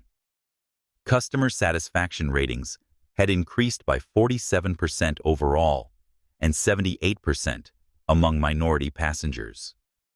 Discrimination complaints had decreased by 94% since implementation of new protocols. Employee retention had improved dramatically, particularly in customer-facing roles, where workers took pride in representing an organization known for treating people with dignity. The financial results were equally impressive. Revenue was up, costs were down, and employee morale had reached record highs. Marcus had proven that doing the right thing was also good business. But the transformation extended far beyond a single airline. The Sterling effect, as media outlets had dubbed it, was rippling through the aviation industry like aftershocks from an earthquake. Within months of the Dignity Airlines transformation, every major carrier had implemented comprehensive anti-bias training programs, fearing they might be next to face hostile takeovers triggered by discriminatory practices. The Federal Aviation Administration announced new industry-wide guidelines requiring standardized customer service protocols that eliminated subjective judgments based on passenger appearance. Airlines were now required to maintain detailed records of customer complaints, submit annual reports on service equity metrics, and undergo random federal audits of their discrimination prevention programs. More importantly, the financial consequences of the Atlantic Airways acquisition had created market incentives for inclusion that traditional advocacy couldn't achieve. Insurance companies raised premiums for airlines with poor civil rights records. Institutional investors divested from carriers that couldn't demonstrate commitment to equitable treatment. Corporate travel departments directed business away from airlines associated with discriminatory practices. Marcus Sterling had achieved what decades of traditional civil rights advocacy couldn't accomplish. He'd made discrimination expensive enough that corporations couldn't afford to ignore it. The personal consequences for those involved in the original incident varied dramatically based on their responses to the crisis. Diana Matthews sat in a small coffee shop in suburban Atlanta, unemployed for the 7th month since her termination from Atlantic Airways. The discrimination incident had made her unemployable in the aviation industry and most customer service roles. Background checks revealed her prominent role in one of the most publicized civil rights cases in recent memory. Her interview that morning had ended the moment the hiring manager recognized her name. "I'm sorry, but given your involvement in the Atlantic Airways situation, we can't consider you for any position involving customer interaction," he'd explained with uncomfortable directness. Diana had initially blamed Marcus Sterling for overreacting to what she considered standard security procedures. But months of unemployment, social isolation, and legal proceedings had forced her to confront the reality of her actions. She'd discriminated against a paying customer based solely on racial prejudice, creating public humiliation and corporate crisis through her inability to see past her biases. The financial consequences were severe. Legal settlements had consumed her savings. Her marriage had ended under the strain of public embarrassment, and her professional reputation was permanently destroyed. Diana Matthews had learned that prejudice carried a price, though the lesson had come too late to save her career or relationships. Rebecca Morrison had chosen a different path. Instead of denying her role in the discrimination, she'd cooperated fully with federal investigations and accepted responsibility for her actions. Her honest testimony about systematic bias within Atlantic Airways had helped prosecutors build their case and had contributed to industry-wide reforms. The new management at Dignity Airlines had offered her a position heading their anti-discrimination training program, recognizing that her first-hand experience with bias made her uniquely qualified to identify and prevent similar incidents. Rebecca traveled to airlines across the country, sharing her story with flight attendants and customer service representatives, helping them recognize and overcome their own unconscious prejudices. "I was part of the problem," she told new employees during orientation sessions. "I participated in systematic discrimination because I never questioned the assumptions I'd been taught about which passengers belonged in premium cabins." Real change requires acknowledging uncomfortable truths about ourselves and committing to do better. Her transformation was genuine and impactful. Thousands of airline employees had received training based on Rebecca's experiences, creating ripple effects throughout the industry that prevented discrimination against countless future passengers. David Morrison, Atlantic Airways' former CEO, had resigned in disgrace, but had used the experience to advocate for civil rights reform within the aviation industry. His testimony before congressional committees investigating transportation discrimination had been instrumental in passing new federal regulations requiring anti-bias training for all airline employees.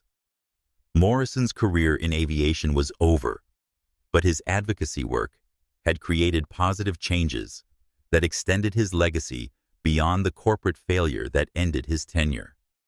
He'd learned that leadership meant taking responsibility, not just for direct actions, but for the culture that enabled systematic discrimination to flourish.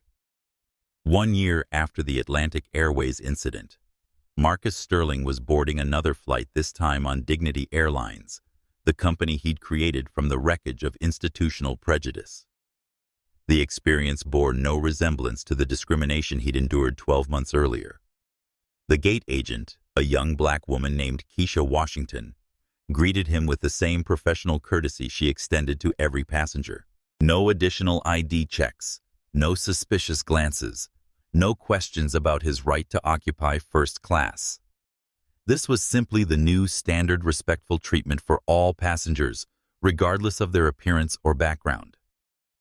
The security checkpoint operated with genuine randomness.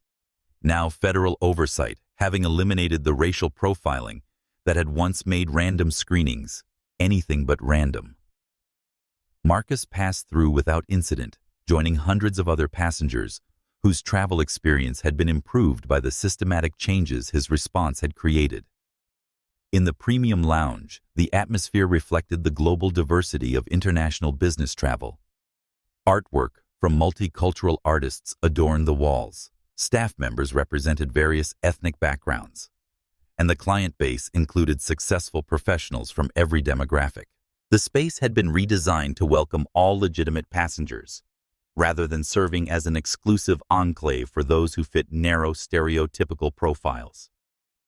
Rebecca Morrison approached his table not to provide differential treatment because of his ownership stake, but to deliver a quarterly report on the company's civil rights metrics.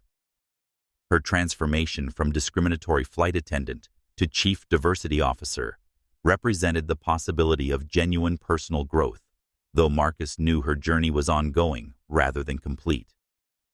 Passenger satisfaction scores continued to improve across all demographics, she reported professionally. Discrimination complaints have decreased by 94% since implementation of our new protocols. Employee retention has improved dramatically, particularly in customer-facing roles. Marcus nodded approvingly. The statistics represented more than business metrics. They reflected real improvements in the travel experiences of thousands of passengers who would never face the humiliation he'd endured. And industry benchmarks. We're setting them rather than following them, Rebecca replied with professional pride. 5 major competitors have adopted our training modules. The Department of Transportation is using our protocols as the model for federal regulations. As boarding began, Marcus observed the seamless integration of equitable service delivery. Passengers were processed efficiently without regard to their race or appearance. First-class travelers received appropriate service based on their ticket class, not subjective judgments about their worthiness to occupy premium spaces. The flight attendants reflected the airline's commitment to diversity, a team that looked like the passengers they served, trained to provide excellent service to everyone. Regardless of personal biases they might have carried from previous experiences or social conditioning. Dr. James Kim was aboard the same flight, traveling to a civil rights conference where he would present the Sterling case as a model for combining legal advocacy with economic pressure to achieve systematic change.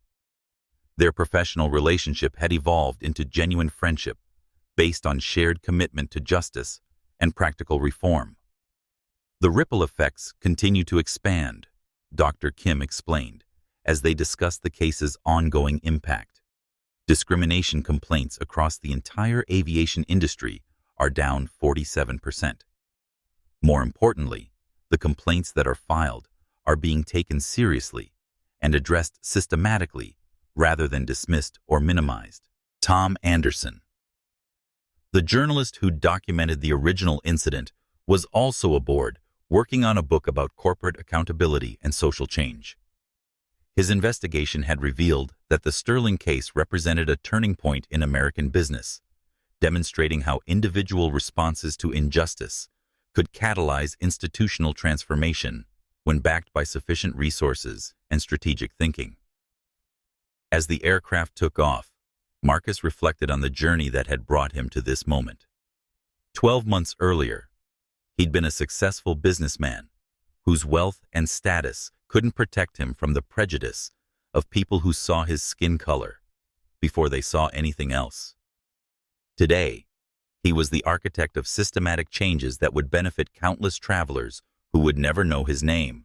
The transformation had cost Diana Matthews her career and reputation, but it had also created opportunities for thousands of minority employees who now worked in an industry committed to equity and inclusion.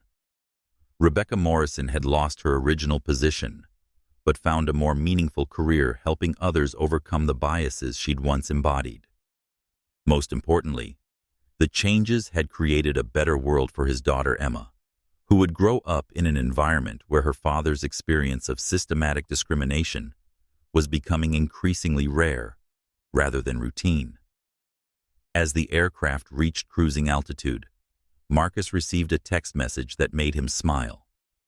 It was from Emma, now 9 years old and in 4th grade. "Dad, I got an A on my social justice project about you. My teacher said your story shows how one person can change the world. I'm proud to be your daughter. See you tonight." Marcus showed the message to Dr. Kim, who smiled warmly. "That's the real victory right there. Not the corporate acquisition or the industry transformation, but the fact that your daughter is growing up in a world where she understands that individual action can create systematic change. My mother always told me that success means nothing unless you use it to help others." Marcus replied, looking out the aircraft window at the clouds below. "Angela never got to see the empire I built, but she'd be proud of what we've accomplished with it." The Sterling case had transcended its origins in aviation discrimination, becoming a catalyst for broader conversations about prejudice in corporate America. Business schools taught courses on the Sterling model, using economic leverage to achieve social justice objectives that traditional advocacy couldn't accomplish alone. Other industries had begun experiencing similar pressures. Luxury retailers, premium hotels, and exclusive restaurants found themselves scrutinizing their customer service practices, recognizing that discriminatory treatment could trigger devastating consequences if the wrong customer was mistreated. The psychological impact was particularly significant. For decades, minority professionals had endured systematic microaggressions while feeling powerless to respond effectively. The Sterling case demonstrated that individual action could create institutional change, inspiring others to document discrimination and pursue accountability through legal and economic channels. Sarah Sterling, Marcus's wife, had leveraged the case's visibility to advance her own civil rights practice. Her legal firm now specialized in discrimination cases across multiple industries, using the Sterling precedent to achieve settlements and reforms that created lasting change rather than just individual compensation. The beauty of what Marcus accomplished, Sarah explained during a legal conference, is that he didn't just seek personal vindication. He created systematic change that benefits everyone who travels after him. That's what real justice looks like, not just punishment for wrongdoing, but prevention of future harm. Emma Sterling, now approaching 10 years old, had become aware of her father's role in creating positive change. Rather than being traumatized by stories of discrimination, she'd learned that individual responses to injustice could improve conditions for everyone. Her elementary school had invited Marcus to speak about standing up for fairness and treating all people with dignity. The family's dinner conversations often focused on social justice and business ethics. teaching Emma that success carried obligations to help others, and that comfortable silence in the face of injustice was itself a form of participation in discriminatory systems. When you see someone being treated unfairly, Marcus told Emma during one of their evening talks, you have a choice. You can look away and pretend it's not your problem, or you can find a way to help. Not everyone has the resources I had to buy an entire airline, but everyone has some form of power they can use to make things better. Angela Sterling's memory had been honored through the Sterling Foundation Scholarship Program, which provided educational opportunities for disadvantaged students pursuing careers in business law and civil rights advocacy. Hundreds of young people were receiving educations that would never have been possible without the foundation created from the wealth that discrimination had tried to deny Marcus. The foundation's motto, turning injustice into opportunity, reflected Marcus's belief that discrimination could be transformed into motivation for positive change. Each scholarship recipient carried forward Angela's dream that her son's success would create opportunities for others facing similar obstacles. 2 years after the incident, Marcus Sterling found himself in a different kind of spotlight, testifying before the House Committee on Transportation and Infrastructure about discrimination in commercial aviation. The hearing room was packed with media representatives, civil rights advocates, and industry executives eager to understand how one incident had reshaped an entire sector. Mr. Sterling began Congresswoman Maria Gonzalez, the committee's chairwoman. Your experience on Atlantic Airways Flight 247 led to unprecedented changes in aviation civil rights. Can you describe for the committee what you endured that day and how it motivated your response? Marcus approached the testimony with the same measured professionalism he'd maintained throughout the crisis. He described each discriminatory incident in detail, the multiple ID checks, the excluded service, the public humiliation, while emphasizing that his experience was representative of systematic problems rather than isolated failures. Congresswoman, what happened to me that day wasn't unique. It was simply unusually visible and unusually well documented. Thousands of minority passengers have endured similar treatment while lacking the resources to respond effectively. My advantage wasn't that I was treated worse. It was that I had the means to create accountability. The testimony revealed statistics that shocked even experienced legislators. Federal databases contained over 1,500 discrimination complaints against airlines in the previous 5 years, with less than 3% resulting in meaningful consequences for the carriers involved. Marcus's case had achieved more systematic change than the previous decade of federal enforcement combined. The aviation industry had become comfortable with discrimination because the consequences were minimal, Marcus explained. A few $1,000s in settlements, form letters of apology, and business as usual. They hadn't considered the possibility that their discriminatory practices might provoke someone with the resources to purchase their entire company. Republican committee members initially questioned whether Marcus's response had been proportional to the offenses he'd experienced, suggesting that hostile takeovers seemed extreme for what they characterized as customer service issues. Marcus's response was measured but firm.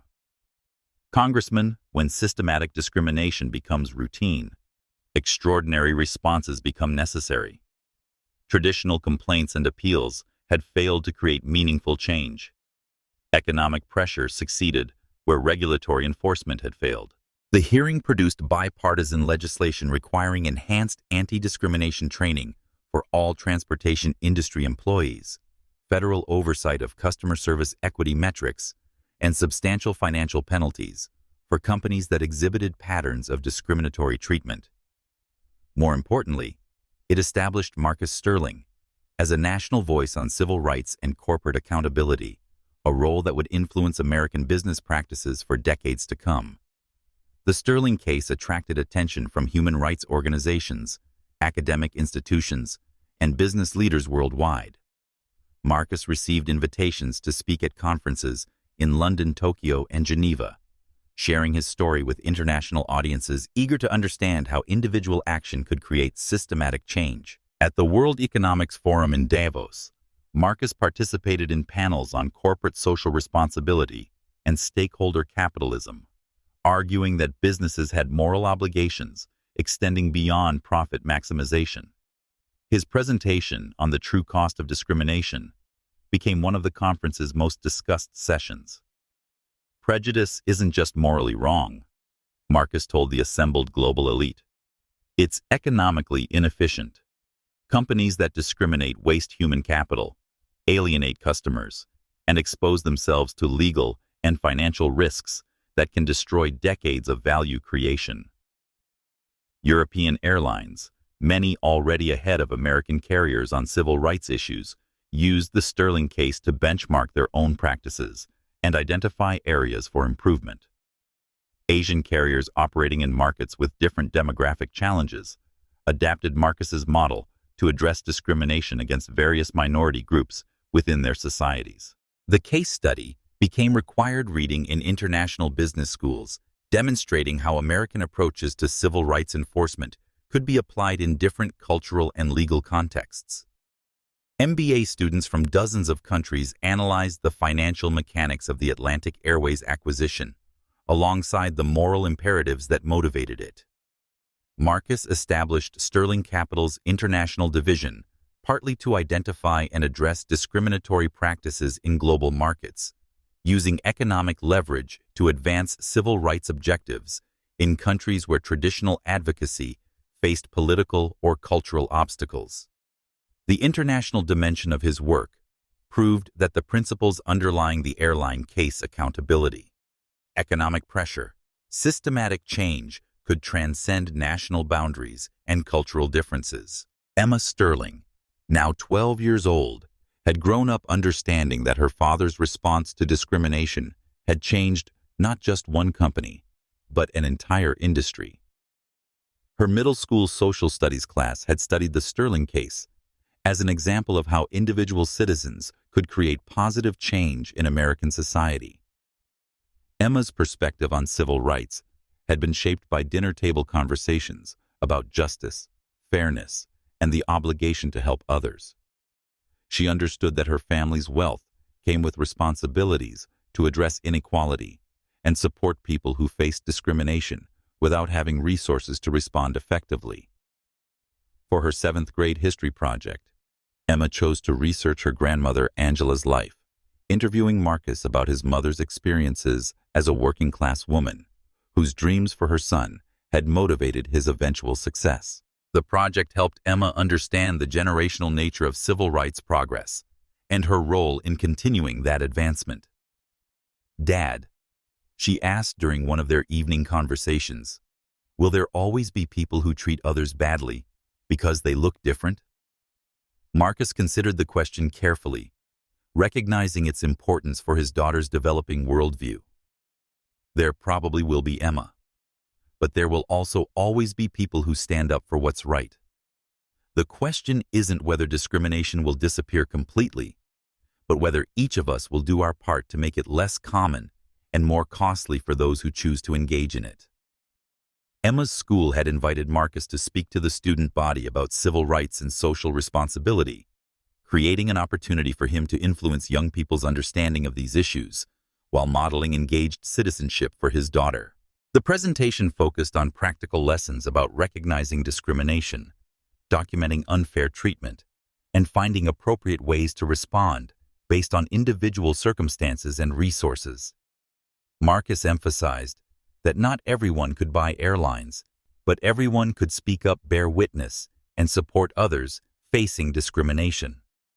Emma sat in the front row during her father's presentation, beaming with pride as she watched him inspire her classmates to think about their roles in creating a more equitable society. She was beginning to understand that her family's story was part of a larger narrative about American progress and the ongoing work required to fulfill the country's founding ideals. 5 years after the Atlantic Airways incident, the transformation of American aviation was undeniable. Discrimination complaints had decreased by 67% across all major carriers, and the complaints that were filed received serious investigation and response rather than perfunctory dismissal. Dignity. Airlines had become the industry leader in customer satisfaction, employee retention, and financial performance, proving that treating all passengers with respect was not only morally correct, but also economically advantageous. The company's success had attracted top talent from across the aviation industry, creating a competitive advantage through its commitment to inclusive excellence. Marcus Sterling had been recognized by numerous organizations for his contributions to civil rights and corporate reform. The NAACP awarded him their highest honor for business leadership, while the Department of Transportation presented him with their Civil Rights Achievement Award. More importantly, thousands of minority travelers were experiencing dignified treatment in airports and aircraft across the country, benefiting from changes they might never know were connected to one man's refusal to accept discrimination as inevitable. Rebecca Morrison had become a nationally recognized expert on workplace bias prevention. Her transformation from perpetrator to advocate, inspiring similar personal growth among countless other professionals who'd confronted their own prejudices through her training programs. The hardest part wasn't admitting I was wrong, Rebecca explained during a television interview. It was accepting that I had been part of a system that routinely humiliated people based on their appearance. Once I understood that changing became not just necessary but urgent, Dr. James Kim's legal advocacy had created precedents benefiting civil rights attorneys nationwide, while his academic work had influenced a generation of law students who understood the intersection of individual rights and systematic reform. Tom Anderson's book about the Sterling case had become a bestseller, introducing general audiences to the business mechanics of discrimination and the economic strategies available for addressing it. His investigation had revealed that the Sterling case represented a turning point in American business, demonstrating how individual responses to injustice could catalyze institutional transformation when backed by sufficient resources and strategic thinking. Diana Matthews remained unemployed in customer service roles, her case serving as a cautionary tale about the personal consequences of allowing prejudice to influence professional behavior. Her story was included in diversity training programs across multiple industries, helping others understand how discrimination could destroy careers and lives. "I thought I was just doing my job," Diana said, during a rare interview with a local television station. "I didn't realize that what I considered normal procedures were actually discriminatory practices that were hurting people and exposing my company to enormous liability. I wish I had understood then what I understand now." The cumulative impact was measurable and significant. American aviation had been transformed from an industry notorious for discriminatory practices into a model for inclusive customer service, all because one man had possessed the resources and determination to make discrimination expensive enough that corporations couldn't afford to ignore it. 10 years after the incident that transformed an industry, Marcus Sterling was preparing for a new chapter in his life. At 55, he was transitioning from active business management to full-time philanthropy and advocacy, having built a financial empire large enough to fund civil rights work for the rest of his life. The Sterling Foundation had evolved into one of America's most influential civil rights organizations, funding legal advocacy, policy research, and community organizing across multiple issues and industries. Its annual budget exceeded $1 billion, making it a major force in American social justice advocacy. Emma Sterling, now 18 and heading to Harvard University to study economics and social justice, accompanied her father to the foundation's annual gala, where they celebrated a decade of systematic change inspired by a single incident of discrimination. 10 years ago, Marcus told the assembled donors and advocates, "I was just another business traveler, trying to get home to my family. I had no intention of buying an airline or transforming an industry. But sometimes, circumstances force us to become more than we planned to be. The gala honored Rebecca Morrison for her transformation from discriminatory flight attendant to national expert on workplace bias prevention. Her journey represented the possibility of personal growth and institutional change that Marcus's response had created. "Mr. Sterling didn't just change my career," Rebecca said during her acceptance speech. "He changed my understanding of myself and my responsibility to others." That's the real power of his story. Not the corporate acquisition, but the human transformation it inspired. Sarah Sterling, now a federal judge, appointed partly because of her civil rights expertise, gained through the aviation case, reflected on her husband's legacy during her own remarks. "Marcus proved that doing the right thing can also be smart business strategy," she said. But more than that, he demonstrated that individual action can create systematic change when supported by moral clarity and strategic thinking. That lesson extends far beyond aviation, far beyond corporate America, and far beyond the specific circumstances of racial discrimination.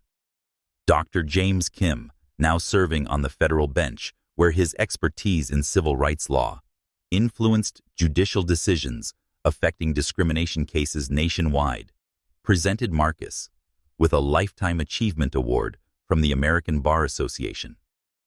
The Sterling case established precedents that continue to benefit civil rights attorneys and their clients, Dr. Kim explained.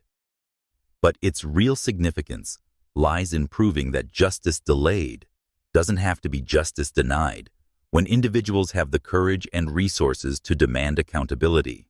Tom Anderson, whose book about the Sterling case had become required reading in journalism schools and business programs worldwide, moderated a panel discussion about the ongoing impact of economic approaches to civil rights enforcement. 10 years later, the Sterling effect continues to influence corporate behavior across multiple industries, Anderson reported.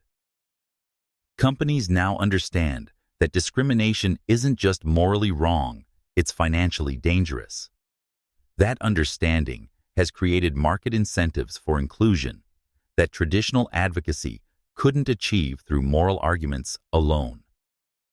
Emma Sterling, preparing for her freshman year at Harvard, spoke about growing up as the daughter of a civil rights icon and her plans to continue her family's advocacy work through her own career. "My father taught me that privilege comes with responsibility," Emma said. "Not everyone has the resources he had to buy an entire airline, but everyone has some form of power they can use to make the world more just. My generation will face different challenges, but the fundamental principle remains the same. Individual action can create systematic change when motivated by moral clarity and strategic thinking." As the evening concluded, Marcus reflected on a journey that had begun with his mother's dreams in Detroit, poverty, and had led to transforming an entire industry's approach to human dignity. The work was far from finished, but the model had been established, and the next generation was ready to continue the effort. The Sterling case had proven that discrimination was not inevitable, that systematic bias could be challenged successfully, and that doing the right thing could also be smart business strategy. These lessons applied far beyond aviation, far beyond corporate America, and far beyond the specific circumstances of racial discrimination. They applied wherever individuals and institutions chose between justice and prejudice, between inclusion and exclusion, between the comfortable perpetuation of inequality and the difficult work of creating systematic change. 20 years after the Atlantic Airways incident, the Sterling case was taught in business schools, law schools, and public policy programs as a classic example of how individual responses to injustice could create systematic institutional change. The transformation of American aviation from an industry notorious for discrimination into a model of inclusive customer service was Marcus Sterling's most visible legacy, but it was no longer his only contribution to advancing civil rights through economic leverage. Emma Sterling, now a successful civil rights attorney and social entrepreneur, had established her own foundation focused on supporting young people from disadvantaged backgrounds who were developing innovative approaches to addressing inequality. She combined her father's strategic thinking with her generation's technological sophistication, creating new models for advancing social justice objectives. My father's generation had to buy entire companies to create change, Emma explained during a TED Talk that went viral. My generation can use social media crowdfunding and network effects to achieve similar results with different tools. The principle remains the same: make discrimination expensive and inclusion profitable. But the methods continue to evolve. The Sterling Foundation had evolved beyond scholarship programs to include advocacy organizations, research institutions, and policy initiatives addressing various forms of inequality and injustice. The Foundation's work demonstrated that private philanthropy could complement public policy in advancing civil rights objectives. Sarah Sterling, now a federal appeals court judge, had used her position to influence civil rights jurisprudence for an entire generation of Americans. Her decisions in discrimination cases often cited the Sterling precedent, creating legal frameworks that protected individual rights while encouraging institutional reform. Marcus Sterling, at 65, had achieved something unprecedented in American civil rights history. He'd made discrimination so expensive that corporations couldn't afford to engage in it, creating market incentives for inclusion that traditional advocacy couldn't achieve through moral arguments alone. But perhaps most importantly, he'd demonstrated that individual action could create systematic change, inspiring others to recognize their own power to address injustice in their personal and professional lives. The Sterling case had proven that discrimination was not inevitable, that systematic bias could be challenged successfully, and that doing the right thing could also be smart business strategy. These lessons had influenced approaches to environmental protection, labor rights, consumer advocacy, and other social justice causes, where economic pressure could complement traditional political and legal strategies. The lesson resonated far beyond civil rights advocacy, influencing how individuals and organizations approached various forms of systematic inequality and injustice. Marcus Sterling had shown that the question wasn't whether discrimination would disappear completely, but whether each person would do their part to make it less common and more costly for those who chose to engage in it. As Marcus Sterling prepared for his final public speech as chairman of the Sterling Foundation, he reflected on the journey that had brought him from a discriminated passenger on Flight 247 to a transformative force in American civil rights advocacy. 20 years ago, he told the packed auditorium, I boarded an airplane as a successful businessman, looking forward to a quiet evening with my family. I had no intention of buying an airline or transforming an industry. But sometimes, circumstances force us to become more than we planned to be. He paused, looking out at the diverse audience of students, advocates, business leaders, and government officials who had gathered to hear his reflections on 2 decades of systematic change. My mother Angela died believing that her son would live in a world where success could protect him from the prejudice she'd endured her entire life. She was wrong about that. My wealth and status couldn't prevent me from being discriminated against based on the color of my skin. Another pause as the audience absorbed the fundamental injustice that had catalyzed everything that followed. But she was right about something more important. She taught me that success means nothing unless you use it to help others who are still fighting the same battles. When I was discriminated against on Flight 247, I had a choice. I could accept it as inevitable, file a complaint that would be ignored, or find a way to ensure it never happened to anyone else. Marcus smiled slightly, thinking about Emma in the front row, now 28, and preparing to take over the foundation's operations. I chose to make discrimination expensive, not just for Atlantic Airways, but for every company that allowed systematic bias to flourish in their operations. The result was the transformation of an entire industry and the creation of market incentives for inclusion that continue to benefit travelers today. He looked directly at the students in the audience, young people who would inherit the world his generation had shaped. But the work isn't finished. Discrimination takes new forms. Inequality finds new expressions, and injustice adapts to changing circumstances.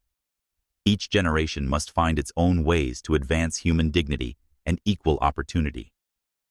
Marcus gestured toward Emma, who would deliver her own remarks later in the program. My daughter's generation will face challenges I never imagined, use tools I don't fully understand, and create solutions I couldn't have conceived. But the fundamental principle remains the same.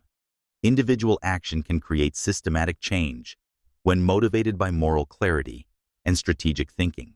As he concluded his remarks, Marcus Sterling reflected on a legacy that extended far beyond corporate acquisitions and industry transformation. He'd proven that discrimination was not inevitable, that systematic change was possible, and that individual responses to injustice could reshape entire systems when backed by sufficient resources and determination. The Sterling case would continue to influence American business, civil rights law, and social justice advocacy for generations to come. But its most important lesson was simpler and more universal.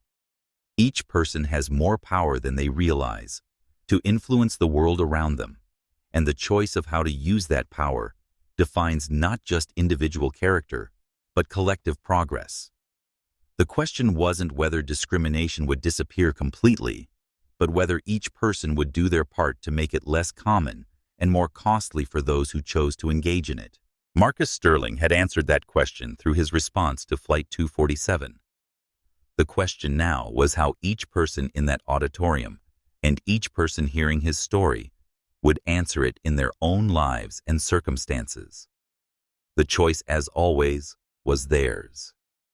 As the applause died down and Marcus stepped away from the podium for the final time as foundation chairman, he felt the presence of his mother, Angela, who had died believing her son would change the world. She had been right, just not in the way either of them had imagined. The discrimination Marcus faced on Flight 247 had been intended to diminish him, to remind him of his place to enforce the same systematic inequalities that had constrained his mother's dreams. Instead, it had revealed the power he'd spent decades accumulating, triggered a response that transformed an entire industry and created a model for advancing civil rights through economic leverage that would influence social justice advocacy for generations to come. Emma Sterling rose to deliver her own remarks, representing the next generation of leaders who would carry forward the work her father had begun. As she approached the podium, Marcus felt a deep satisfaction that transcended personal achievement.